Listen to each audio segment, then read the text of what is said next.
Un drama que j'aurais jamais cru traiter, un drama dans la sphère des potagistes. La bulle des youtubeurs potagistes, vous savez, ceux qui font pousser des trucs dans la terre, que c'est bien de vivre dans la nature ou en relation avec la nature, et puis ils font des do-it-yourself, ils font des aides, des tutos pour expliquer plein de choses. Mais évidemment, comme dans n'importe quel milieu, il y a des délires d'ego, il y a du harcèlement, il y a des menaces, c'est dans tout et n'importe quoi. Il y a Vivre et laisser mourir qui a fait une excellente vidéo résumée sur à peu près tout ce qui se passe. Alors, c'est pas Vivre et laisser mourir, ça c'est un James Bond. Vivre sans argent, je crois. Oui, c'est ça. A fait une superbe vidéo sur tout ce qui se passe autour de tout ça. La chose à savoir, c'est qu'on a réagi à sa vidéo pendant un live, pendant quasiment 2 heures, 2 heures et demie. Donc, ce que vous allez voir ici, j'ai tout simplement décortiqué un peu et enlevé, on va dire, les temps morts de ce live. Mais si vous voulez l'intégralité de mon avis à ce sujet, bah, le live est dans la description. Et évidemment, je vous invite grandement à regarder l'intégralité de la vidéo de Vivre sans argent à ce sujet. Allez, c'est parti.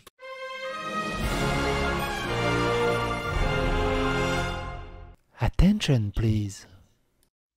Donc, comme vous pouvez le voir, hein, Vivre sans argent a fait une vidéo de 1h10, le côté obscur du YouTube potagiste. Et avant de rentrer dans les détails, j'ai eu un commentaire sur le live que j'ai fait d'une des parties prenantes en fait dans la vidéo, qui s'appelle Antoine le potagiste. Alors, comme vous n'avez pas vu la vidéo et vous ne savez pas de quoi ça parle, vous n'allez rien comprendre à son commentaire, mais on va le lire maintenant, gardez-le dans un coin de votre tête, et au moment où ça sera abordé dans la vidéo, bah, vous allez dire « Ah, mais en fait, oui, d'accord ». Bonjour, et donc Antoine le potagiste a posté un commentaire qui dit « Bonjour psychodélique, je suis mis en cause dans cette vidéo où Vivre sans argent m'invente une sorte de complot avec Alexis pour mentir sur cette histoire de swatting. J'ai fait une vidéo de réponse pour ma part où je précise bien que je ne connais pas Alexis, je suivais juste sa chaîne. Donc n'hésitez pas à aller voir sur la chaîne d'Antoine le potagiste, évidemment, sa vidéo réponse. Ah oui, c'est la personne qui ressemble à Fabien Fournier. Il a l'air cool. Il a l'air cool. Il ressemble à Fabien Fournier, un tout petit peu plus barbu. Il n'y a pas de « il ». L'affaire est plus complexe que le seul visionnage de la vidéo de Vivre sans argent peut le laisser penser. Il est en mode cancel culture et il pense que tous les moyens sont bons pour rendre justice. Il mélange dans ses vidéos mensonges et vérité avec des montages où il prend une demi-phrase pour augmenter tout un fromage autour. Il a pour habitude de ces vidéos, et vu que personne ne connaît vraiment les tenants et les aboutissants, et que personne ne relève, tout le monde gobe tout. Quoi qu'il s'est bien fait allumer en commentaire de ce que j'ai pu voir, il commence sérieusement à abîmer son image aussi, à user de tels procédés. Typiquement, rien que dans cette vidéo, le Tipeee de Damien à 10 000 balles, tout le monde l'a vu, ça c'est pareil. Alors pour moi, je te réponds directement Antoine le potagiste, avant que vous voyez la vidéo. Pour moi, ça c'est pas spécialement pertinent. Ces histoires de Tipeee à 10 000 balles, voilà, il a soulevé ça, mais c'était pas spécialement pertinent là-dessus. Même si personnellement, je n'ai aucun problème avec ça, et tant mieux pour lui. Bien sûr qu'Alexis a fait ses travaux lui-même, ça, c'est un point névralgique très important dans la vidéo qui est soulevée par Vivre sans argent, et j'aimerais bien débunk tout simplement de Alexis lui-même. Alors quand on dit Alexis, c'est Alexis Ducret, ça n'a rien à voir avec le Alexis de Actu Animé. Il laisse entendre qu'il y aurait une communauté maléfique qui s'étendra en cachette, etc., etc.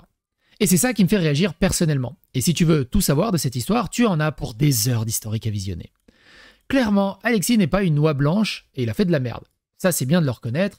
Il a clairement fait de la merde, il était insultant, menaçant et plein de choses. Mais les méthodes de Vivre sans argent ne sont pas acceptables non plus.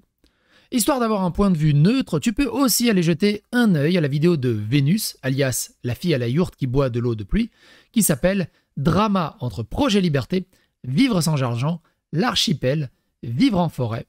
Je suis choqué. 15 000 vues.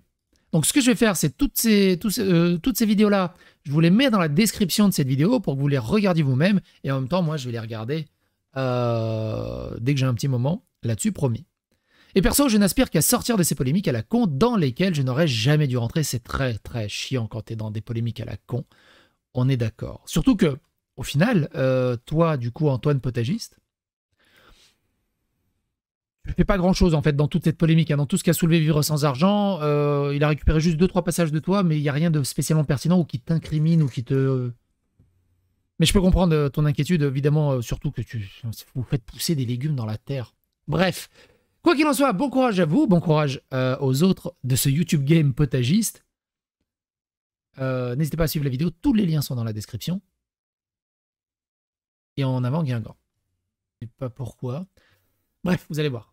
Ducret, mais quand on creuse un peu plus les choses, et ben, au bout du compte, on se rend compte que Ducret, alors qu'il a l'air d'être un maillon central, et ben, c'est pas un personnage si important que ça dans toutes ces affaires. Régulièrement, dans les vidéos que vous êtes en train de voir, je vais utiliser des petits extraits pour montrer des exemples d'attaques qui ont pu être adressées contre certains youtubeurs que vous connaissez, et donc régulièrement, ce sont des extraits dans lesquels on voit Ducret que j'ai utilisé, mais gardez ce que je viens de vous dire à l'esprit, et dites-vous que si vous voyez Ducret dans les exemples que je vous montre, et ben Ducret, c'était pas du tout, mais alors pas du tout le seul à raconter ce que vous allez voir dans les extraits. Il y avait toute une galaxie de gens autour de lui, et très souvent, Ducret, en réalité, il se contentait de répéter ce que ces gens lui disaient. Mais ça, on en parlera un peu plus en détail dans la vidéo qui traitera du côté business de ces affaires de harcèlement. Et avant d'en arriver là, il faut que je vous explique la situation.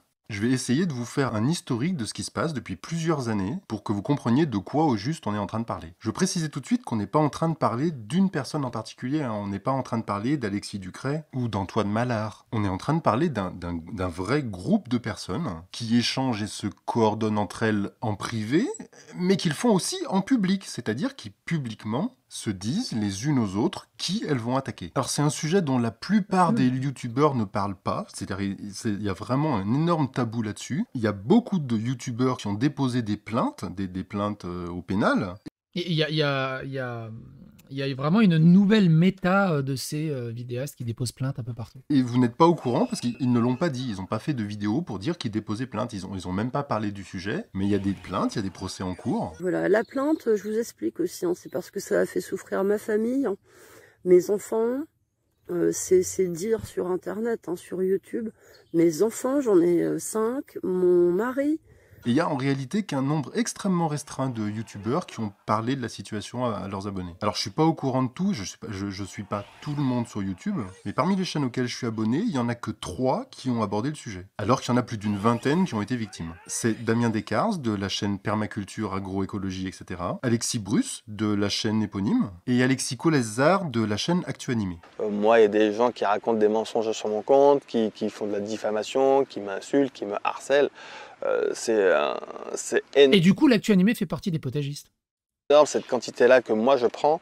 Damien a été victime d'injures sur lui et sa compagne. Des photos de sa compagne ont été diffusées, son adresse privée a été diffusée aussi sur un groupe Facebook, et il a été victime de faux montages et de diffamation. Alors ils ont fait des montages en fait en lui faisant dire des propos qu'il n'avait pas tenus, pour faire croire qu'il expliquait que la permaculture, faut juste balancer des graines par terre et ça pousse tout seul. Et donc ils font un faux montage pour faire croire que Damien a dit ça, puis ensuite ils font une vidéo de 1 heure pour attaquer Damien en expliquant que ce qu'il raconte c'est n'importe quoi. Et vous avez comme ça des vidéos qui circulent de commentaires sur des trucs que Damien n'a jamais dit et qui sont, c'est des hommes de paille en fait. On invente des propos que Damien n'a pas tenus et puis les... Et évidemment, ces histoires d'hommes de paille et qu'on rapporte des propos qui n'ont jamais été tenus par les youtubeurs en question, ça touche tout le monde, évidemment, et il n'y a qu'à taper mon pseudo sur Twitter, vous savez le parfait exemple. Mais qui critiquent les propos que Damien n'a jamais tenus en faisant croire que Damien a dit ça. Vous avez des injures, de la diffamation, il est traité d'escroc, de gourou, les gens qui suivent sa chaîne, ils sont traités de mouvements sectaires, donc il y a vraiment un flot d'injures continu.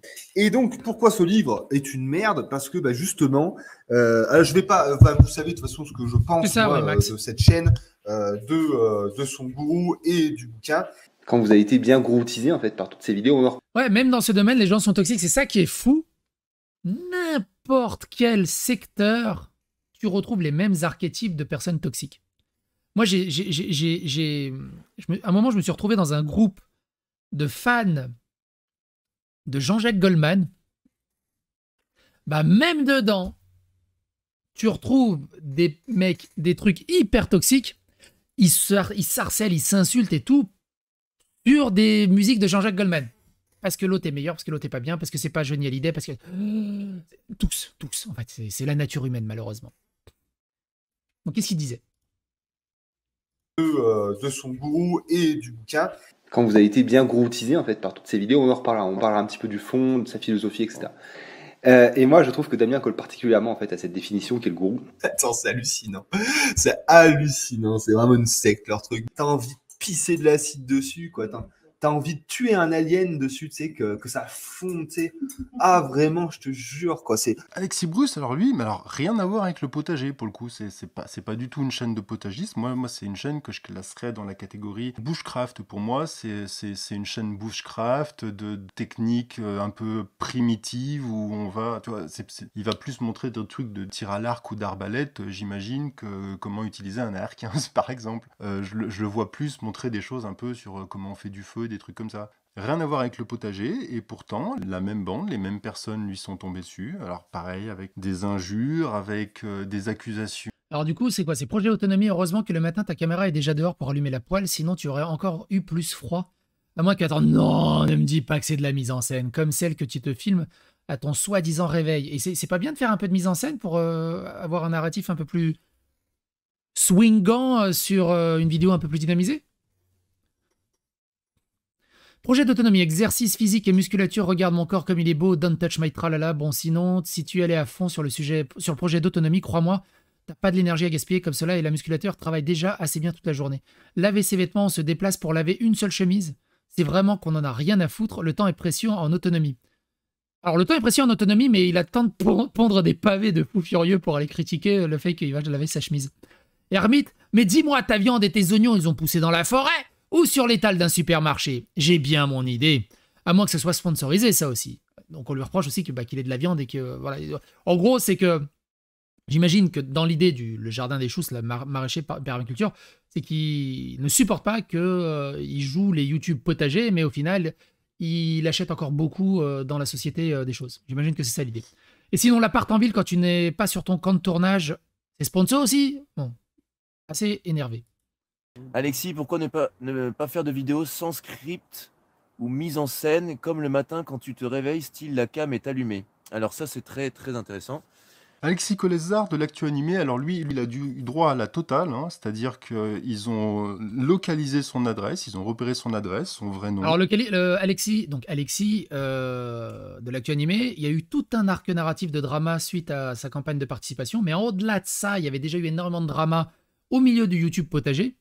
Ce qu'il faut savoir, c'est qu'on s'est un peu écharpé. Un petit peu écharpé. Mais on a crevé l'abcès, on a discuté et tout va bien. Maintenant, tout va bien, on est en bon terme. Mais c'est intéressant de voir comment va être traité l'Actu Animé dans cette vidéo aussi.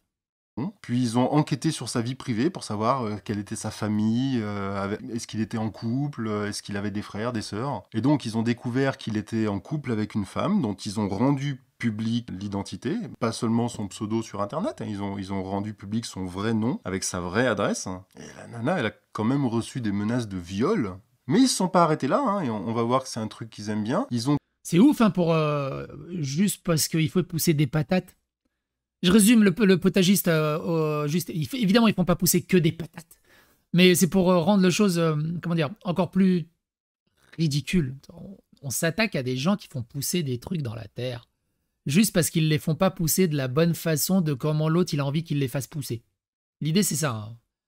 On complété ça par des menaces de mort, et alors certaines des menaces de mort, je vous laisse, enfin, c'est très particulier quand même, je vous laisse écouter, faut que vous voyez ce qui se passe dans la tête de ces gens. Je viens de recevoir une menace de mort bien dégueulasse et ça on l'a vu dans une vidéo où on avait traité de l'actu. Spécial. Bon, je vois pas trop où elle veut en venir, donc je lui demande des précisions. Quelques dizaines de minutes passent, et quand je réouvre notre conversation, je tombe directement sur le regard de mon père, mort il y a 2 ans, avec l'avis de décès paru dans le journal. T'imagines le niveau de putasserie et de dégueulasserie? Que tu détestes un mec, admettons. Que tu lui en veuilles pour quelque chose, admettons. Et t'imagines le niveau de putasserie, de non-humanité, c'est hallucinant. Hallucinant. RIP, j'espérais que tu le connaissais. Bref, va crever. Je vous mets cet extrait pour que vous compreniez de quel genre de personne on est en train de parler en fait là. Alors c'est très compliqué hein, dans des situations de harcèlement comme ça de différencier les comportements individuels et le comportement collectif. Il a totalement raison là-dessus. Et moi, ce que je trouve le plus fou et le plus dégueulasse, c'est que euh, ces gens-là, qui ont harcelé ActuAnimé, c'est un archétype. Hein. Vous voyez ce genre d'archétype. J'aime bien raisonner en termes d'archétype, tu sais, comme dans les jeux vidéo, dans les RPG et ce genre de choses. Tu as des archétypes de personnes que tu peux copier-coller quasiment à l'identique sur pas mal d'individus qui agissent à peu près de la même façon dans plusieurs domaines. Ces gens-là, tu les trouves et ils te prêchent la bonne parole et la morale et comment il faut bien se comporter et tout, et derrière se permettre ce genre de choses, ce qui est hallucinant. Non, c'est pas l'ActuAnimé qui est question. ActuAnimé fait partie des YouTube potagistes, c'est l'intégralité des YouTube potagistes qui est mis en exergue, en fait, dans ce côté obscur. L'ActuAnimé fait partie des victimes de ce que cherche à dénoncer Vivre sans argent dans tout ça. Ils disent eux-mêmes, ces gens, ce groupe, qu'ils utilisent des faux comptes. Hein, ils créent des faux comptes pour poster des commentaires sur les réseaux sociaux. Je prends mes 10 comptes Google et je vais mettre des likes sur mon commentaire. Ce qui fait que mon commentaire, il va être en top commentaire. Ce qui fait que les gens qui vont regarder la vidéo du potager d'Olivier, ils vont regarder un peu les commentaires. Pof, ils voient quoi? Projet de liberté. Donc comme ils créent des...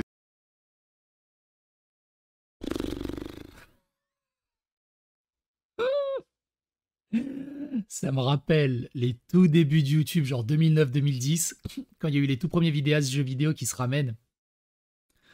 Et il y avait des vidéastes qui faisaient des faux comptes pour se laisser des bons commentaires. Jusqu'où plusieurs fois c'est arrivé, ils oublient de changer de compte et ils se laissent un bon commentaire avec leur compte principal. Ils se sont fait griller comme ça plein de fois. C'est d'un ridicule. C'est d'un ridicule. Moi, j'ai qu'un seul compte sur Internet. C'est d'un ridicule. Des faux comptes, on ne sait pas qui fait quoi exactement. Tout ce qu'on sait, c'est que le groupe fait quelque chose. Alors oui, moi aussi, je like toujours mes propres commentaires, mes propres vidéos. Quand j'y pense, je les like. Parce que je suis mon premier fan. Mais je vais pas faire des faux comptes en dessous pour dire « Ah, c'est trop génial ce que tu fais, c'est génial. Ah, continue, franchement. Ah là là, heureusement que t'es là, tu dis les vérités, comment tu déboîtes tout le monde. » Comme on l'a vu d'ailleurs dans un autre drama qui était dans le milieu des youtubeurs figurines et geekery, où il expliquait que il faisait des faux comptes en disant « Allez voir cette boîte, elle vend des figurines, elles sont magnifiques, c'est super cool. Cette société gère vraiment bien son truc, je vous la recommande. » Quand tu creuses un peu, et la société lui appartient, elle est à lui, la société, en fait. Il renvoie vers un collègue soi-disant qui est super bien, mais en fait, c'est sa propre société. Sans parler, dans le milieu rétro, qui revendent, vous savez, qui revendent les boîtes collector, tu sais, des jeux vidéo collector où il y a des figurines à l'intérieur, mais tu sais, on voit pas qu'il y a une figurine à l'intérieur, tu sais, c'est lourd. Ils retirent la figurine, ils retirent les jeux qu'il y a dedans, ils mettent des bouts de bois, ils mettent du bois, des planches, des pierres, pour que ça fasse exactement le même poids, ils reblistent, ils le vendent. Le nombre de collectionneurs qui ont acheté des boîtes dans ce genre-là, qu'ils ne savent pas parce qu'ils vont pas l'ouvrir, parce que si tu déblisses, ça perd sa valeur. C'est encore un autre bail. Bref, on continue. Et je veux m'attarder un peu plus particulièrement sur le cas Damien Descartes. Tout a commencé en 2019 lorsque Damien Descartes a écrit un livre qui s'appelle « La permaculture au jardin, mois par mois ». Voilà. Parce que ce bouquin, il a extrêmement bien marché et ça a fait des jaloux. Il y a des gens qui ont été jaloux du succès de ce livre et qui se sont mis à attaquer Damien pour cette raison. On va en parler. Et il y en a beaucoup qui sont juste jaloux du succès des autres. Et ce qui est rigolo, c'est que la plupart, entre guillemets, la plupart des jalousies excessives qui en deviennent toxiques, c'est parmi les chaînes qui ont très peu d'abonnés. C'est ça qui est rigolo. Parler un peu plus loin. Ce bouquin, il s'est très vite vendu à plus de 70 000 exemplaires. C'est un beau succès d'édition. Que vous compreniez, encore une fois, tout ce que je vais vous raconter est une histoire d'argent, mais on viendra là au côté business. Ah, mais là, c'est un jeu mobile en plus. Il va falloir que vous suiviez chronologiquement pour voir où on arrive. Ce succès d'édition, donc, il a débouché sur des injures sur Damien et sur sa compagne, sur des photos de sa compagne qui sont diffusées dans des vidéos, sur son adresse qui est diffusée sur un compte Facebook, sur les faux montages, sur la diffamation. Voilà, c'est parti de ça. Alors Damien Descartes, c'est intéressant d'un point de vue historique parce que pour le cas de Damien Descartes, je peux vous raconter de mon point de vue personnel, c'est-à-dire de spectateur comme vous, comment j'ai vécu les choses là pendant les 3-4 dernières années, depuis que Damien Descartes a sorti son livre. Il était allé voir Damien Descartes, c'est-à-dire qu'il était allé visiter le terrain de Damien Descartes, et que grosso modo, ce gros youtubeur, il racontait, oui, j'ai vu le terrain de Damien Descartes, bof, j'ai été déçu, quoi, c'est pas... Et ça, c'est très souvent, hein, l'espèce de jalousie, tu sais, quand t'es jaloux de quelqu'un, ouais, je suis allé voir sa bagnole, ouais, bon, bof, quoi, c'est une bagnole, bon, franchement. Et ça, je l'ai vu aussi, je le vois, ce genre d'archétype me fait marrer parce que je le vois aussi quand je poste. Pour ceux qui me suivent hein, sur Instagram ou sur les réseaux sociaux, ils savent que je poste très souvent des plats, de la bouffe. Quand je vais au resto, je prends une photo, généralement, j'aime bien, je le partage. Et quand j'étais au Portugal, j'ai fait pas mal de restos, du coup, et... plusieurs fois, je poste une bouffe systématiquement. Mais genre vraiment quasi systématiquement, il y a toujours l'archétype du mec. Ouais, la cuisson, elle a pas l'air ouf. Tu sais pas ce que c'est la vraie recette de ce truc. Moi, je sais ce que c'est la vraie recette de ce truc. C'est complètement... Tu te fais arnaquer de payer ce prix-là pour cette recette. C'est toujours ça. Et je sais pertinemment que ces genres de gens, quelque part, je me dis, ils sont juste... jaloux de pas être au resto, ou ils sont juste jaloux de pas aller souvent au resto, j'en sais rien, ou de pas avoir d'amis d'aller au resto. Et c'est toujours le mec, ouais mais moi c'est mieux, ouais mais ma bagnole est quand même mieux, ouais l'autre il s'est fait arnaquer parce que moi quand j'ai acheté le truc c'est mieux, ouais moi je le fais beaucoup mieux le truc. Moi je connais la tati de ma grand-mère, elle a un restaurant, c'est 1000 fois meilleur. Et t'y vas? Non, j'y vais jamais. C'est nul. Ce genre de truc, c'est nul. C'est pas super impressionnant. Et donc, il y avait présent ce discours... Le seul fois où ça marche, c'est quand tu parles de la Xbox et que tu parles des jeux PlayStation. Sur le PlayStation, c'est nul. On entendait si déjà c'est vrai, en fait, ce qui est raconté. Alors, je vais pas lister ici toutes les accusations, en fait, qui ont été balancées contre lui, mais je vais en prendre quelques-unes qu'on peut analyser vraiment de façon objective, en fait. On peut avoir une vision neutre en disant, objectivement, il y a un truc qui est vrai et un truc qui est faux. Il y en a un, par exemple, que je trouve assez révélateur, c'est... Parmi les choses que ces gens m'ont racontées, ils m'ont expliqué qu'en fait Damien Descartes était une espèce d'ultra riche qui gagnait une fortune avec son Tipeee. Il y a plein de vidéos que je consommais à l'époque et qui me racontaient cette histoire, que Damien Descartes, avec sa chaîne YouTube, il roulait en Mercedes, quoi. Un business plan masqué qui passe crème, quoi, parce que bien foutu, quoi. Et donc des gains qui, jusqu'à il y a quelques... Ça a baissé un peu, mais il y a 1 an, il y a 2 ans, il était monté à 10 000 € par mois. Quand on écoute ces gens, on a l'impression que la chaîne YouTube de Damien Descartes, elle lui rapporte, on va dire une bonne moyenne de 10 000 € par mois. Ce qui est effectivement beaucoup.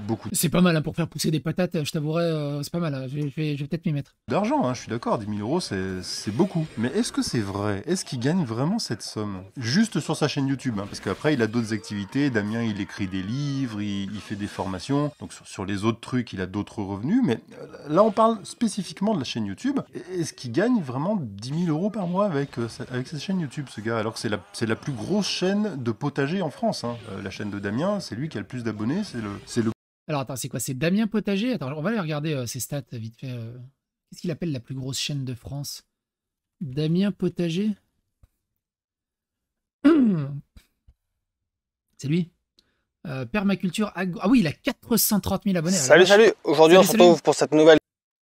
430 000 abonnés, c'est énorme. On le voit d'ailleurs dans les stats, là, il fait 400 000 vues par mois. Grosso merdo, ça fait même pas 500 balles. 600 balles? Bon, allez, entre 500 et 1000 balles. Je fais un produit en 3, hein, pour ceux qui se posent la question. Vous voyez, moi j'ai fait 2 500 000 vues. 2 500 000 vues, ça m'a fait 5 300 €. 5 300 € brut, évidemment, qui tombe sur... après, il y a le network qui prend une part, ça tombe sur ma société, tu as les taxes, les impôts, l'impôt société, tout ça, que je me verse en salaire, les charges patronales. Donc sur ces 5 300 €, il ne reste plus grand-chose. Mais c'est largement suffisant. Mais donc 2500 vues, tu vois, tu multiplies un peu par 2, tu divises par 1000. Donc ça va pas très loin. Donc 10 000 balles avec sa chaîne YouTube... même si elle était sponsorisée, ça va être compliqué. le poids lourd du monde potager en France, Damien Descartes. Est-ce qu'il gagne vraiment autant d'argent? Et donc je vous propose de calculer combien il gagne réellement. Alors Damien, premièrement, c'est le mec qui fait aucun partenariat. Donc il n'y a pas de partenariat, il n'y a pas de sponsor, il n'y a pas de... Vous verrez jamais quelqu'un qui paye pour diffuser un truc sur la chaîne de Damien. Ah, il monétise pas ses vidéos en plus? Il monétise pas ses vidéos? Mais il est con, il pourrait les monétiser. Franchement. youtubeurs. Donc ces 50% là, Damien Descartes, il ne les fait pas du tout. Donc, sur les 50% qui restent, ça va s'articuler entre les revenus publicitaires et différentes formes de dons ou de donations faits aux youtubeurs. Et là, vous avez le gros du dossier, le gros volume, c'est la pub en fait. Voilà. Le moyen de gagner de l'argent sur YouTube, c'est de mettre des pubs. Mais du coup, j'ai pas vu, il a un Damien Tipeee ou Descartes, quoi? lui, il a choisi de mettre aucune pub. Donc vous verrez pas littéralement jamais de pub. Il pourrait gagner des dizaines de milliers d'euros chaque année en mettant des pubs. Il le fait pas. Il y a absolument aucune pub sur ses vidéos. Donc il gagne pas d'argent avec les partenariats, il gagne pas d'argent avec la pub. Le seul truc avec lequel il gagne de l'argent, c'est son... Il a quand même un bon Tipeee, hein, par contre, il a 2100 € sur Tipeee. Après, tu me diras, avec 2100 € sur Tipeee, ok, qu'il monétise pas sa chaîne YouTube, ça lui fait 400-500 € de plus. Et donc, pourquoi ce livre est une merde? Parce que, bah, justement, je vais pas... vous savez de toute façon ce que je pense, moi, de cette chaîne, de son gourou et du bouquin. Et après l'avoir lu, j'en suis arrivé à la conclusion que les gens qui racontent que ce livre est un livre de merde sont des menteurs et des jaloux, en fait. Le livre de Damien, mais il est juste accessible, clair. C'est un bouquin qui est vraiment excellent. Et donc, son succès de librairie, il est vraiment mérité. Et les autres auteurs qui ont été jaloux de ce succès, plutôt que d'aller cracher sur Damien directement ou indirectement, faites des meilleurs livres. Faites des excellents bouquins et vous aurez le même succès que le bouquin de Damien a eu, en fait. C'est un peu ceux qui me crachent dessus en disant « Ouais, il fait de la merde, il se fait plein de fric sur Prey. » Bah, faites des meilleures vidéos. Ah, vous y arrivez pas. Oh. C'est sûr, c'est plus facile de cracher et d'insulter. Que je suivais, il disait énormément de bien de quelqu'un qui, selon eux, était injustement accusé de tous les crimes de la Terre, à savoir Alexis Ducret de la chaîne Projet Liberté. Moi, ce qui m'intéresse dans la chaîne d'Alexis qui s'appelle Projet Liberté, c'est le côté liberté, pour le coup. Moi, c'est vraiment ça que je cherche. Et moi, ce qui m'intéresse dans Projet Liberté, c'est liberté, clairement. Je suivais ces youtubeurs, je suivais Antoine, je suivais Olivier, je suivais tous ces gens qui disaient du bien de Ducret en tant que viewer. C'est vraiment des chaînes que je regardais en tant que viewer, pas en tant que youtubeur. Et Antoine, par exemple, nous expliquait que non, il y avait un gros malentendu sur Ducret, que en fait... c'est vrai qu'ils s'étaient un petit peu chamaillés tous les deux, mais Ducret s'était excusé, et dans le fond, c'était un chic type, et son projet était génial, enfin, ce genre de truc, quoi. Et donc, qu'est-ce que j'ai fait? Je suis allé voir à la source, et je suis allé chez Ducret directement, pour voir de mes yeux quelle était la réalité, qui était ce type, et qu'est-ce qu'il était en train de faire exactement. Et j'ai fait un reportage chez eux, et ils se sont présentés comme un jeune couple qui avait reçu un héritage, donc ce qu'on comprenait, c'est que il y a l'un des parents d'Alexis qui était décédé, il a reçu un héritage à la mort de son parent, et avec cet héritage, il a acheté une ruine, où il y avait tout le gros œuvre à faire, et il a vécu dans une caravane pendant des années à retaper sa ruine entièrement, lui tout seul, à la main. Alors comme on va le voir un petit peu plus loin, la totalité de ces affirmations est fausse en réalité. Mais ça, quand on remonte il y a 3 ans, moi je le savais pas, c'est-à-dire... Fabien Fournier, c'est le papa de Noob. C'est-à-dire que moi, j'arrive dans un bâtiment qui est déjà restauré, qui est déjà habitable à mes yeux, et je compare aux images qui m'ont montré des travaux qu'ils ont fait dedans, et donc tout ce que je vois, c'est que oui, a priori, leur histoire, elle est crédible. Ils ont effectivement acheté une ruine, et ils l'ont restaurée. Et donc je fais un reportage chez eux pour présenter les travaux de restauration qu'ils ont effectués, enfin, que je pensais qu'ils avaient effectués. Je filme le potager qu'ils ont créé, enfin, que je pensais qu'ils avaient créé. Je filme le verger qu'ils ont planté, enfin, que je pensais qu'ils avaient planté. Et tout ça fait un reportage bien joli, que je mets sur ma chaîne, et qui a bien marché, en fait. Elle a fait... alors, je sais plus combien de vues elle a fait, mais la vidéo a fait quelques centaines de milliers de vues. Donc, le truc a plutôt bien marché. J'ai échangé avec Ducret, qui m'a dit la même chose que ce que raconte Antoine, c'est-à-dire qu'il était victime de diffamation, que non, il s'en prenait pas aux familles des gens, que c'était comme Antoine le raconte, des mensonges qui étaient racontés sur lui. Et au contraire, il a été extrêmement bienveillant. Il a dit qu'il avait des désaccords d'accord avec les gens qu'il critiquait, mais qu'il critiquait uniquement leurs idées, pas leur personne. Enfin, il a dit grosso modo ce que raconte Antoine en fait. Et donc moi, ce que j'ai observé, j'ai vu un ensemble de trucs. J'ai vu une maison bien restaurée. J'ai vu un type qui semblait honnête, qui était gentil, bienveillant, qui était pas du tout du genre à s'en prendre aux familles des gens, à leurs enfants, à leur père malade du cancer ou des trucs comme ça. Et je suis ressorti plutôt convaincu. Alors c'est pas vraiment, je peux pas te dire ça, Bobby, c'est pas vraiment un drama de niche. C'est un drama dans une bulle un peu plus éloignée de celle des bulles qu'on a habituellement. Parce que chez eux, c'est pas une niche, là, on est dans un hameau. C'est des chaînes à plusieurs centaines de milliers d'abonnés qui s'affrontent. Mais c'est dans une bulle qu'on aborde très très rarement. Attends, ce mec, c'est ma ferme autonome. Lui, c'est Vivre sans argent. L'autre, je sais pas qui c'est. J'y connais rien dans le YouTube game potagiste. Antoine avait raison. Et puis les choses auraient pu s'arrêter là, sauf que peu de temps après la sortie de la vidéo, j'ai été contacté par Alicia, la YouTube. Mais ce qui m'intéresse, c'est le drama. Et ça, c'est un peu rafraîchissant d'avoir un drama d'une bulle qu'on n'aborde jamais. De la chaîne Vivre en forêt. Il s'en prend un bébé. Alors non, on s'en est juste pris à une cagole qui nous montre son bibou sous toutes les coutures. Et puis comme je l'avais prédit, il est toujours en premier plan, parce que c'est son trophée, tu vois. C'est ce qu'elle a fait de plus grand dans sa vie, la blondasse. Une cagole stupide. Ah chouette, ça tombe bien, j'ai toujours chaud au cul. Et en fait, Alicia, avec laquelle j'ai échangé, m'a expliqué que... Attends, reviens, il y a des choses cagole là. Stupide. Ah chouette.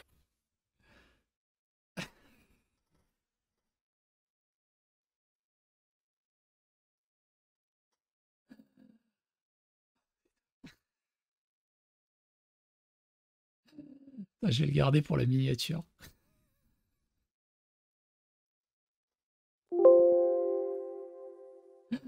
Mais quel enfer.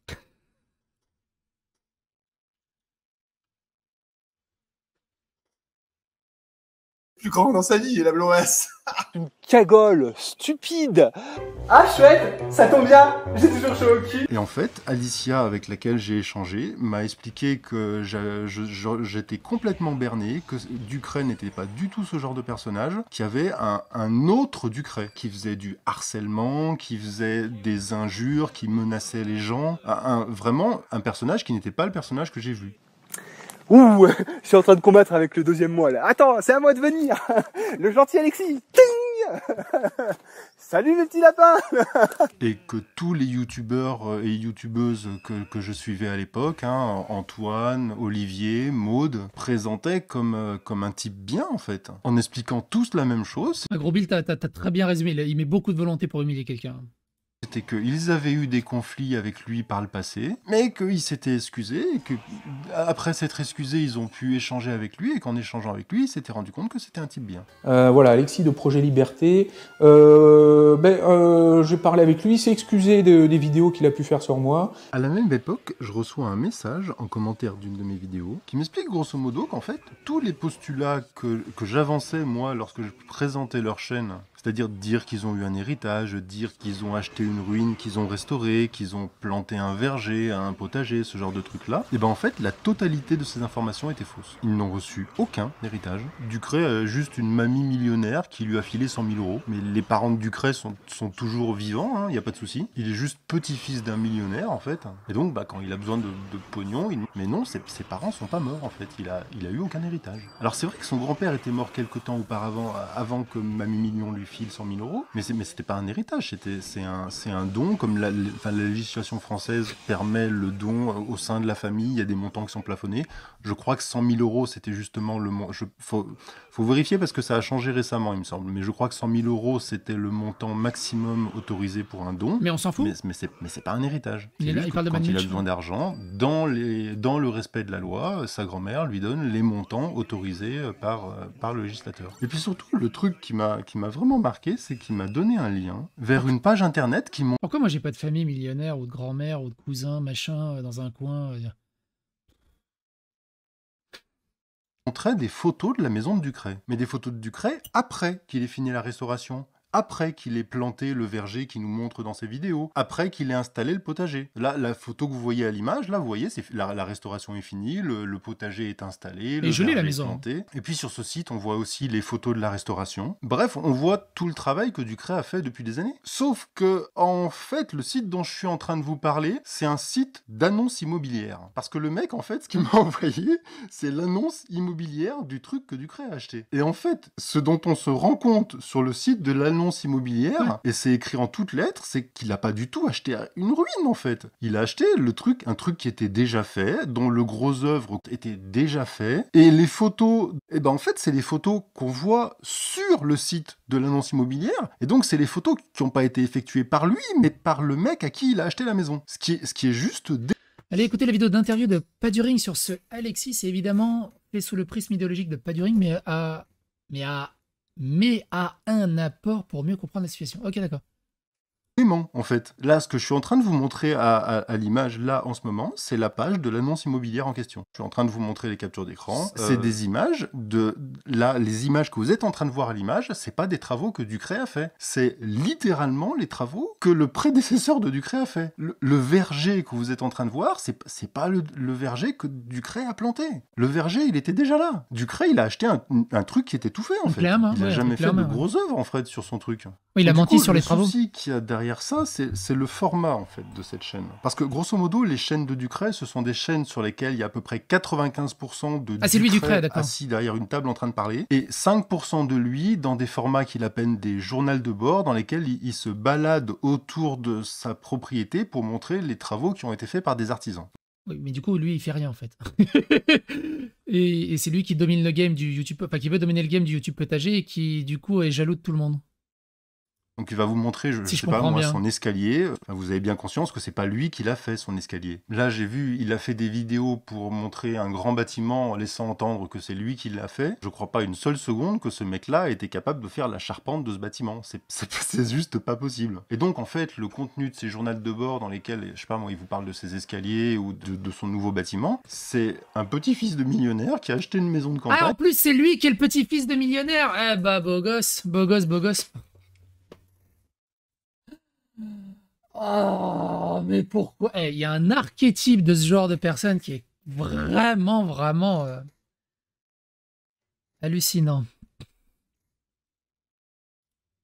Qui passe ses journées sur Internet et qui sort de temps en temps dehors faire un tour de ce que ses employés ont fait pour lui. Ah ben voilà, mon menuisier, il a fait... Ça me rappelle tellement de monde. Fait ça aujourd'hui. Et en fait, de façon non surprenante, ce type de contenu ne fonctionne pas sur YouTube. Et ensuite, il commentait les articles de presse. On est sur un travail préparatoire d'au minimum 6 heures, juste pour avoir les informations en fait dont il parle dans la vidéo. Si on ajoute à ça que le gars qui fait entre 2 et 3 heures de Dofus tous les jours... et ben moi, parce que j'avais rien à faire. Parce que, bon, j'aime bien XP sur Dofus, hein, ça, il n'y a pas de problème. Mais ils ont quel âge, tous ces gens, pour continuer à jouer à Dofus? J'ai l'impression de faire mon vieux boomer alors que je suis un ultra gamer qui peut passer des centaines d'heures sur des jeux. Dofus. Eh, me dites pas ce que j'ai pas dit, ok? Vous va venir.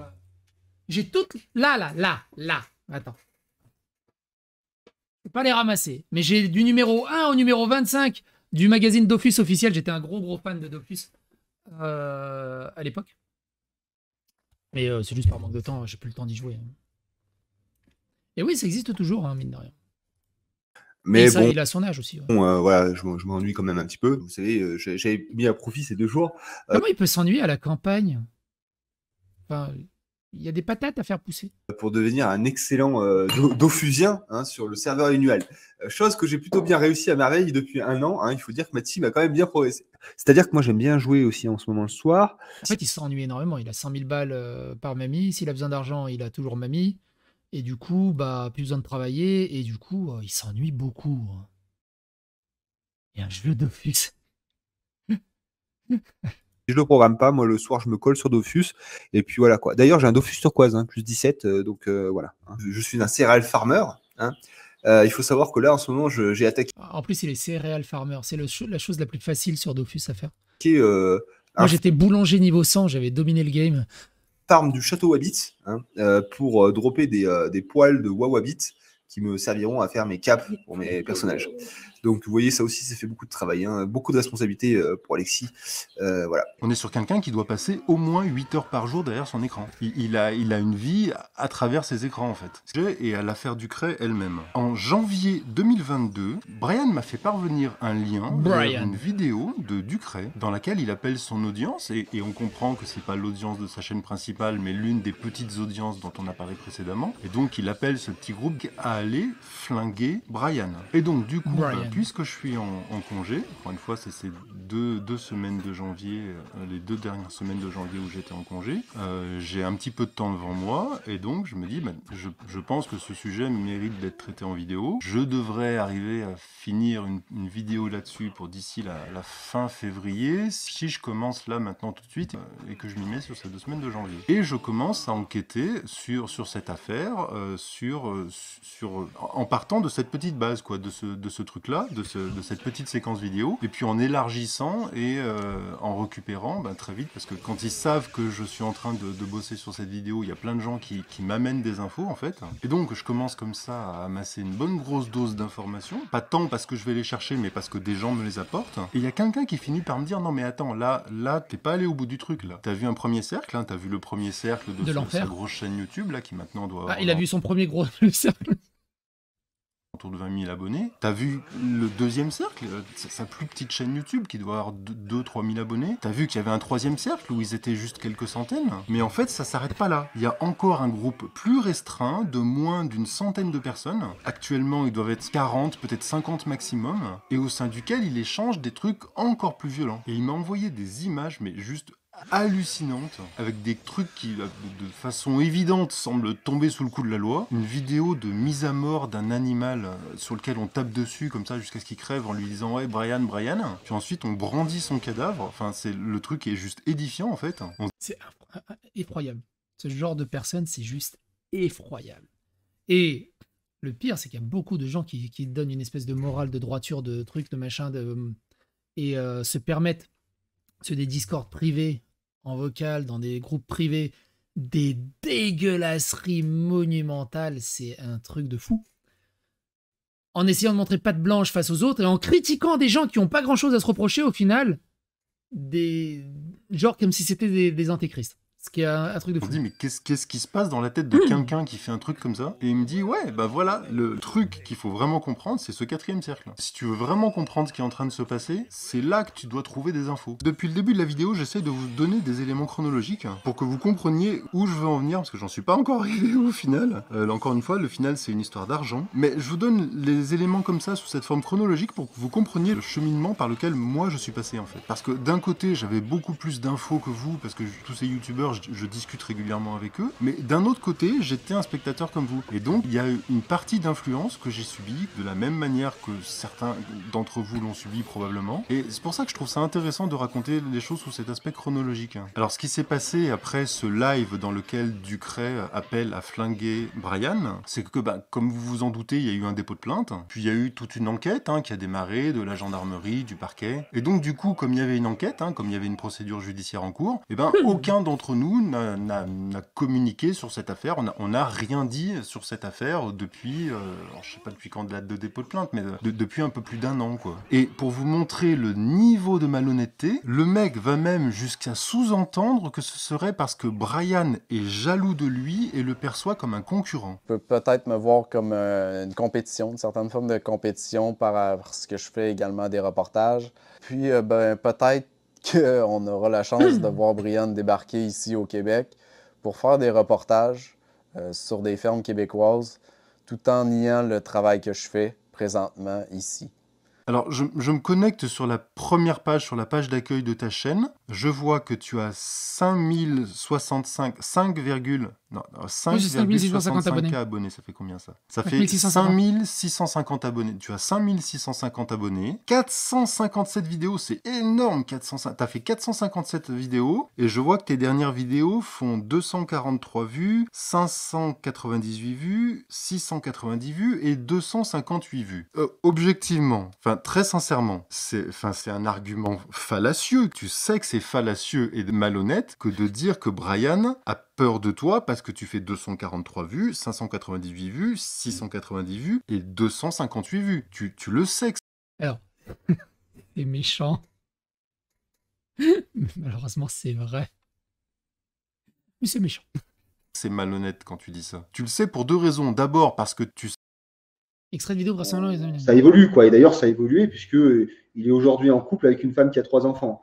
Donc, l'archipel me semble compliqué pour accueillir tous ces réfugiés, j'ai envie de dire. Et puis, qui en plus nous expliquait donc que je reniflais le cul de notre très chère Vanessa en forêt. Donc, écoute, je me permets de te dire que je t'emmerde, que tu nous casses les couilles, et voilà. Et puis voilà. Et puis, si c'était la réalité, je pense que je te mettrais une petite tarte derrière les oreilles, une petite tarte d'humiliation. Et puis voilà. Donc, Agnès, tu me vires cette malpropre, hein, cette grosse débile de malpropre. Et puis voilà. Et alors voilà. Et donc, on a ce genre de débilité, hein, donc les attardés mentaux. Hein, je l'entends parler, j'ai l'impression que c'est Yannick des Sharp Players. C'est la moindre contrariété, il va t'insulter pendant 3 quarts d'heure. Alors, dis-nous en direct pourquoi tu craches sur un bébé. Voilà, donc alors maintenant, je suis un mangeur de bébé, hein, je m'en prends au bébé. Donc voilà, donc juste, en fait, va te faire enculer, hein, pour vraiment t'exprimer le fond de ma pensée, hein, parce que j'ai pas envie de faire preuve de courtoisie. Et Agnès, tu me vires ce déchet humain. Il s'en prend un bébé. Alors non, non, on s'en est juste pris à une cagole, hein, qui nous montre son bibou sous toutes les coutures. Et puis comme je l'avais prédit, il est toujours en premier plan, hein, parce que là, c'est pareil, ce genre de sourire nerveux, tu sais, quand il cherche à humilier quelqu'un. C'est tellement archétypal, ils ont tous un grain au final, tu te dis. Son trophée, tu vois, c'est ce qu'elle a fait de plus grand dans sa vie, la Bloas. Son quoi? Son bibou. Ah, bah oui. Attention, alors là, depuis le cabanon dans les bois, avec mon bibou, on te souhaite une très belle semaine. Eh bien, bon courage, hein, pour suivre ces péripéties avec son bibou. Voilà. Vanessa. Alexis réagit comme un bébé, comme un bibou. Mais rien que dans la posture, là, comment il est, là.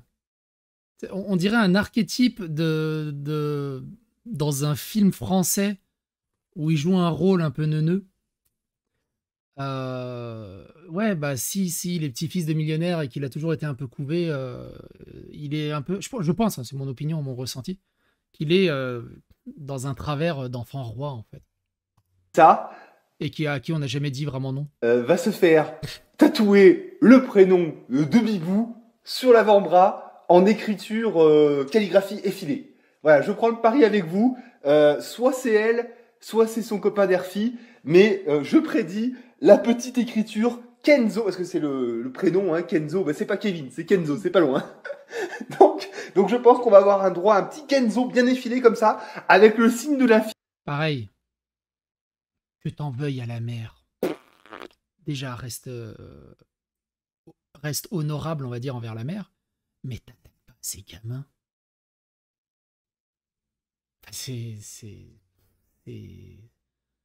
l'humanité, mais niveau 0, quoi. 0.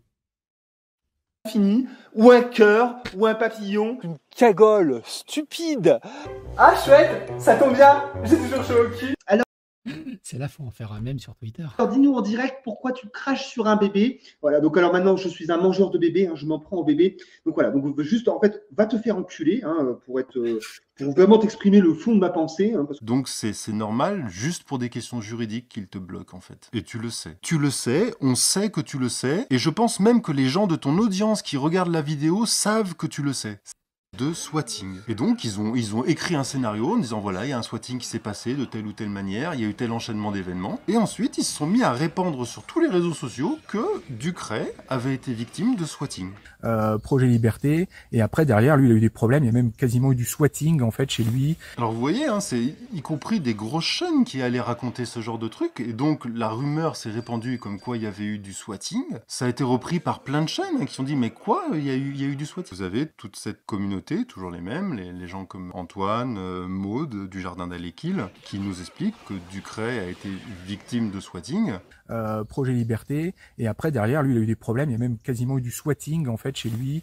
Alors moi je suis très partagé parce que d'un côté, comme je vous l'ai dit précédemment, l'enseignement que j'ai retenu c'est qu'il faut remettre en question tout ce qu'ils disent et se poser des questions sur tout ce qu'ils disent. Mais d'un autre côté je me dis, mentir sur un truc comme ça, mais c'est trop énorme. Ils peuvent mentir sur beaucoup de choses, mais ils peuvent quand même pas mentir sur un machin comme ça. Là on est quand même sur un truc, ils annoncent ça sur les réseaux sociaux, donc ils savent qu'il va y avoir des fonctionnaires du coup qui vont être mobilisés à savoir qu'est-ce que c'est que cette affaire de swatting. Si Ducret dit avoir été victime de swatting, même si Ducret ne dépose pas plainte, en cas de swatting, il y a de toute manière des gendarmes qui mènent une enquête. Parce que la personne à l'origine de l'appel téléphonique, on veut la retrouver. Même si Ducret porte pas plainte, l'État veut quand même retrouver la personne. Certaines vidéos de Ducret, de personnes qui prétendent être des forces de l'ordre. Est-ce que c'est vrai, est-ce que c'est pas vrai? J'en ai aucune idée, c'est un commentaire anonyme sur internet. Et ces personnes prétendent qu'il n'y a eu aucune intervention du GIGN ou du RAID ou de quoi que ce soit qui ressemble comme ça en urgence chez Ducret après un appel téléphonique anonyme. Alors on voit 2-3 commentaires comme ça qui pop, puis que Ducret balaye, comme d'habitude, il les efface.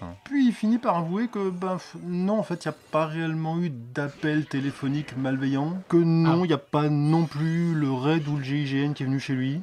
Ce fut tard dans la soirée à nous d'être interrogés par les forces de l'ordre qui ont eu la délicatesse de ne pas nous envoyer directement le RAID ou le GIGN. Et oui, ça aurait pu très bien se passer comme ça. Mais que par contre, la gendarmerie est venue chez lui, qu'il a été perquisitionné. On observe en regardant ses vidéos sur YouTube qu'à l'issue de cette perquisition, il semblerait que les armes qui étaient dans sa possession ont été saisies par les gendarmes. Mais c'était une procédure tout à fait normale. Dans le cadre d'une enquête de gendarmerie, il peut y avoir des fouilles qui ont lieu au domicile du suspect. Et oui, effectivement, il semblerait qu'à l'issue de la fouille, les gendarmes ont saisi les armes qui étaient en sa possession, mais ils avaient légalement le droit de le faire. C'était pas une intrusion du RAID ou du GIGN, tout s'est passé selon la procédure en fait. Il y a au total, pour le moment, je dis bien pour le moment, parce qu'il y a des nouvelles plaintes qui arrivent, mais pour le moment, il y a 4 plaintes qui ont été déposées. Il y a eu une enquête, il y a eu des auditions de gendarmerie qui ont été menées. Il y a eu, comme Ducret l'a dit, une perquisition qui a été effectuée à son domicile. Il y a très probablement les vidéos que Ducret avait effacées pour pas qu'on puisse aller les voir dans leur contexte. Ces vidéos, on peut être sûr à 99,99999% que le procureur est arrivé à les retrouver, et donc il a pu les visionner dans leur contexte pour se faire une opinion si oui ou non, dans le contexte, ces vidéos constituent un appel au meurtre. Et la réponse à cette question, on va la voir au moment où je publie cette vidéo. Donc voilà, du coup, j'ai une date, vous voyez, j'ai reçu un courrier du tribunal du Puy-en-Velay, dans lequel donc c'est une convocation. Alors voilà, donc j'ai une convocation. Donc j'en saurai plus le 6 septembre. C'est-à-dire que la réponse est en train d'être formulée directement, là, en ce moment même, par le délégué du procureur à Alexis Ducret. Est-ce qu'il estime ou non qu'il y a des éléments qui constituent un crime ou un délit, une infraction pénale, quoi? Il est en train d'y répondre, mais on ne connaît pas cette réponse. Ou pour être plus précis, moi, au moment où je mets en ligne cette vidéo, je ne connais pas cette réponse. C'est-à-dire, pour rappel, divulguer des informations personnelles, divulguer le dossier médical de certaines personnes, d'ailleurs ça fait l'objet de plaintes, afficher des photos des enfants, des parents, de la femme, des personnes qui l'attaquaient. Damien Descartes, la photo de sa compagne, il l'a utilisée en long, en large et en travers. Il a même utilisé des images de bébés, il a montré à l'écran l'image du bébé d'une des personnes qui l'attaquait. Il a fait des centaines de vidéos d'injures, de propos diffamatoires, de menaces en tout genre. Et puis après, on va pas s'arrêter sur chaque informations privées, personnelles, parfois. On va pas s'arrêter sur chaque truc, on comprend l'idée où il va en venir, quoi. Fois médical qu'il a rendu public, il a aussi rendu public les moyens de retrouver physiquement où habitent certains youtubeurs. Puis il a expliqué au noyau dur de sa communauté comment se procurer des armes à feu. Et enfin, après avoir contribué à donner les adresses, expliquer comment trouver des armes, il a appelé à prendre l'une de ces armes pour ouvrir le feu sur le youtubeur qu'il ciblait. Et donc là... Ça c'est ouf. Ça c'est ouf. Attends, je note ce passage-là quand même, il va être important. Demande de prise d'armes. Salut Titus, ce n'est qu'un itinéraire de randonnée, ce chemin ne mène qu'à la forêt, on voit passer les gens qui vont faire leur bois, des promeneurs et des cyclistes, on va pas trop s'étaler sur le sujet, sinon on va se faire taper sur les doigts, mais oui, on est équipés, Agnès et moi, du soft pour Agnès, du plus lourd pour moi, par contre on n'est pas un exemple à suivre, on fait ça à la gitan. Genre, on montre patte blanche au club de tir en les baratinant. Ouais, j'adore tirer du plomb en l'air, comprimé sur des cibles, c'est ma passion. On a la carte, on a le tampon et go achat et entraînement maison. C'est pas du tout ce que je conseille car c'est une pratique qui nécessite rigueur et entraînement. Pour être efficace, il faut faire ça dans les clous. Moi, je tire comme un gitan et c'est toujours ça, mais c'est pas suffisant. De sa communauté, comment se procurer des armes à feu. Et enfin, après avoir contribué à donner les adresses, expliquer comment trouver des armes, il a appelé à prendre l'une de ses armes pour ouvrir le feu sur le youtubeur qu'il ciblait. Et donc là, la boîte va s'ouvrir et on va savoir si l'ensemble de cette chaîne surréaliste d'événements était légal ou pas. Mais avant de savoir si c'est légal ou pas, on peut déjà se poser la question de savoir si c'est bien ou si c'est mal de faire un truc délirant comme ça. Et donc ces personnes-là, elles ont défendu non pas Ducret, mais elles ont défendu le fait qu'il ait fait ça. Et je remercie encore une fois à ceux qui ont bien voulu justement s'afficher publiquement et me porter le soutien. Donc la vilaine mémère, il y avait Christophe aussi, Jardin des Sources, il y en avait d'autres. Et donc je remercie tous ces gens-là. Oui, il y avait aussi le potagiste, effectivement, Antoine, j'oublie, j'ai complètement oublié, je peux pas citer tout le monde, c'est une affaire qui maintenant a une certaine date, mais il y avait Pierre 1911, il y avait effectivement Antoine, il y avait justement Mode, donc voilà, donc quand même, hein, on a...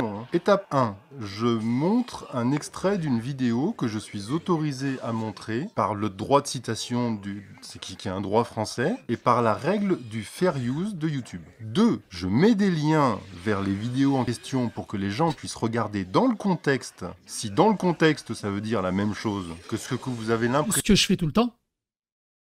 On m'a déjà dit, ouais, tu m'harcèles parce que dans la description, t'as mis un lien vers ma vidéo. Bah, c'est comme ça, les gens, ils peuvent voir l'intégralité de ton discours. Parce que sinon, tu vas dire, ouais, regarde, tu as dit qu'il a sorti du contexte. Parce que je peux pas mettre l'intégralité de ton discours, sinon c'est abusable.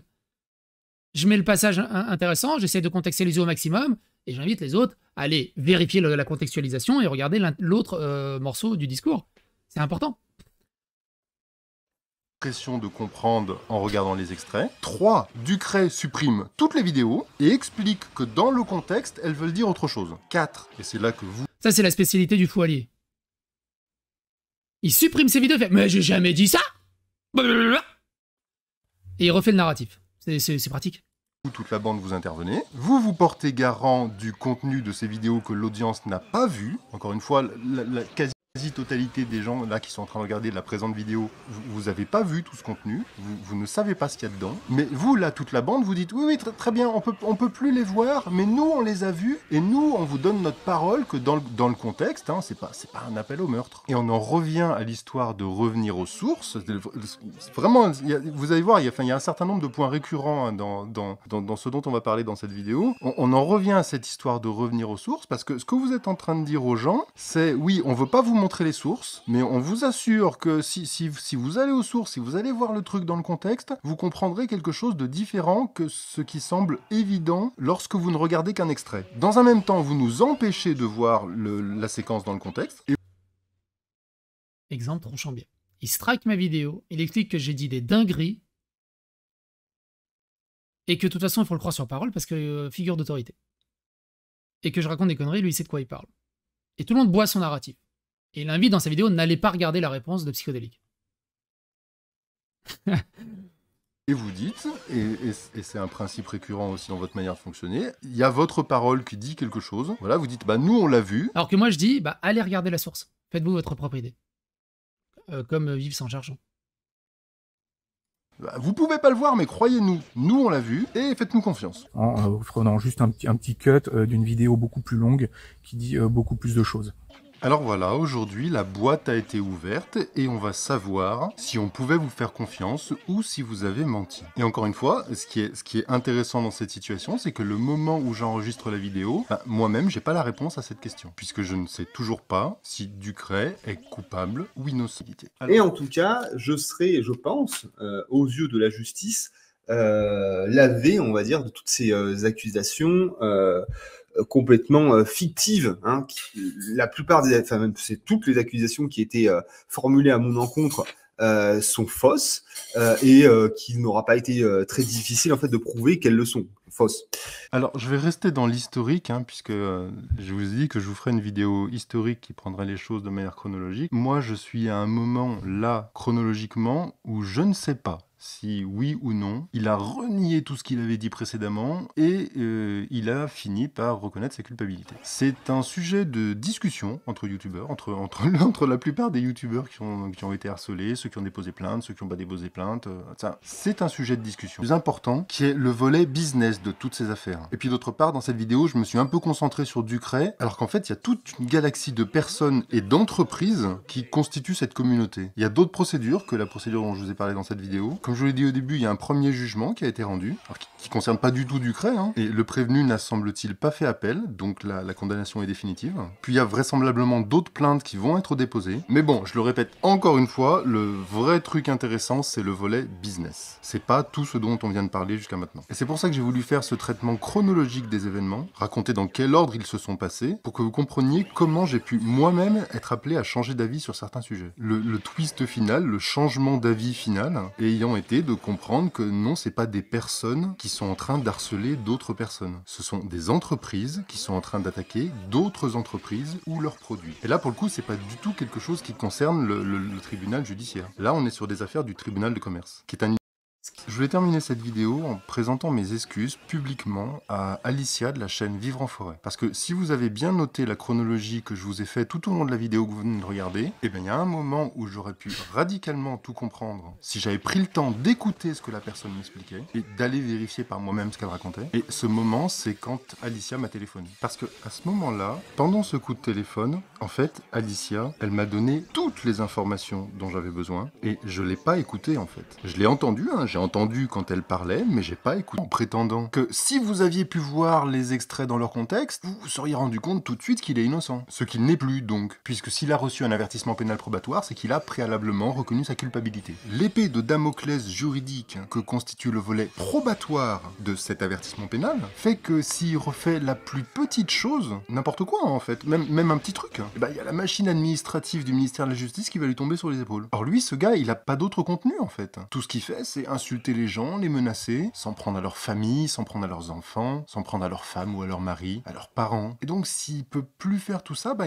il aura plus de contenu à produire en fait. On est sur un problème de forme, hein, pas sur un problème de fond. Le fond, c'est les critiques. Le fond, c'est l'idée de faire des critiques de quelque chose. Mais toutes ces plaintes, elles ont été déposées pour des questions de forme, pas pour des questions de fond. Pas pour les critiques elles-mêmes, mais pour la manière dont elles sont formulées. En ciblant la vie privée des gens, leur famille. Sur le site de Ducret, il y a un projet qui a été bien mené par son prédécesseur et qui a été entièrement saboté par Ducret. Qui a littéralement détruit une partie du travail de son prédécesseur. Ducret, c'est juste un petit-fils de millionnaire qui a acheté un terrain déjà tout installé, déjà autonomisé, et qui, au fur et à mesure de ses rentrées d'argent, sur lesquelles il s'explique pas, hein, parce qu'il travaille pas, il est au chômage, paye des artisans pour faire des travaux qu'il présente en vidéo. Et donc il a pas de crédibilité, en fait, dans le milieu autonomiste, ce qu'il vit mal, hein, il le vit mal. Et du coup, comme il n'a pas de crédibilité, le fait qu'il émette des critiques, ben ça dérange personne, en fait. Tout le monde s'en fout des critiques qu'il peut faire sur Damien, sur Brian, sur Alicia, sur Stéphane, sur le Jardin des Merveilles, sur Nicolas Mérieux, ou sur toutes les personnes qu'il cible régulièrement, parce qu'il est pas crédible en fait. Donc s'il ne faisait que ça, ben tout le monde s'en foutrait de ce qu'il fait en fait. C'est pour ça que je dis que c'est une question de forme, pas une question de fond. Le fait qu'il fasse des critiques, tout le monde s'en fout. Personne prend au sérieux ce qu'il raconte. Il n'y a jamais personne qui dit là, il y a une vidéo qui vient de sortir de Ducret dans laquelle il formule telle ou telle critique sur tel ou tel sujet. Parce qu'on n'a ni le temps ni l'intérêt de s'intéresser à ces critiques. C'est juste pas intéressant. Non, quand on échange pour parler de ce qu'il fait, c'est uniquement pour dire ah ben tiens, il a menacé de mort telle personne, ah ben tiens,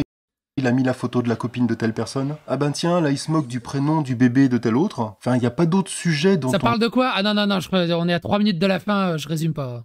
On échange entre nous que ça, en fait. Des questions de forme. Et donc, s'il peut plus faire ça, et s'il a reçu un avertissement pénal probatoire, alors il ne peut plus faire ça, parce que sinon, la seule issue, s'il continue jusqu'au bout, c'est la prison, et ben le mec, il va cesser d'exister, en fait. Parce que, encore une fois, on ne parle de lui que pour ça. Qu'est-ce qu'il cherchait à critiquer en se moquant du prénom d'un bébé? On s'en fiche, en fait, de ça. C'est pas important. C'est pas ça, le sujet. Le sujet, c'est pas de quoi il voulait parler. Le sujet, c'est qu'il s'est moqué du prénom d'un bébé, en fait. C'est la vie privée des gens. C'est un truc auquel faut pas toucher. Faut pas toucher ça. Ouais. C'était vraiment intéressant, surtout qu'il y a des... En fait, moi, tout ce que je retiens en finale de ces 1h11 de vidéo, c'est jusqu'à quel point ils peuvent aller dans la critique à 2 balles à base de menaces de tabasser des animaux morts en donnant le nom de celui que tu détestes et ce genre de choses.